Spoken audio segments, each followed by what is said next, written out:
dərin ümidlər boğulmadan daha. Mən əllərimi açaraq yalvarıram hər gün Allaha. Siqaret kimisən, əvvəl özün, sonra isə zəhərin. Həyat zindan kimidir, xoş olmur gecələrin.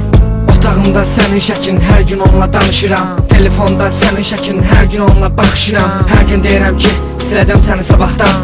Amma bu boş ümidlər aparır məni həyatdan. Həyat məni çox sıxır, həyat məni çox yorur. Dost dediyim indi səninlə ailə həyatı qurur. Yanımdakı da dəstək, biraz içki, bir də siqaret hərdən kömək olur.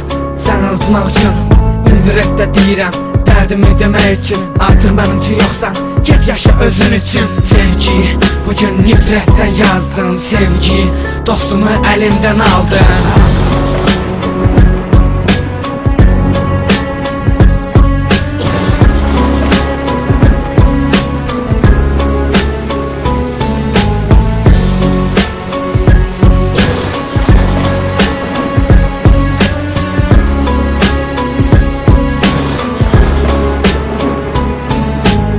Qəlbim belə ağlayır, haqq yazmaq istər o da. Göz yaşını ehsan edir, mürəkkəblə kağızlara. Beynində çox sözlər yatır, qəlbimdə şahiddir buna. Həyat bir oyundur, mən üsyan etdim boyuna. Etdiyim hər bir təbəssüm, bədbəxtliyin özəti oldu. Xoşbəxtliklə aram deydi, taleyim yenidən yazıldı. Hilə etdim, amma məğlub oldum şeytanın tələsində. Qarşı çıxdım həyatıma, təkbir dedim sərhədimdə. Ruhumla içimdədir, getdikcə damlayır məni.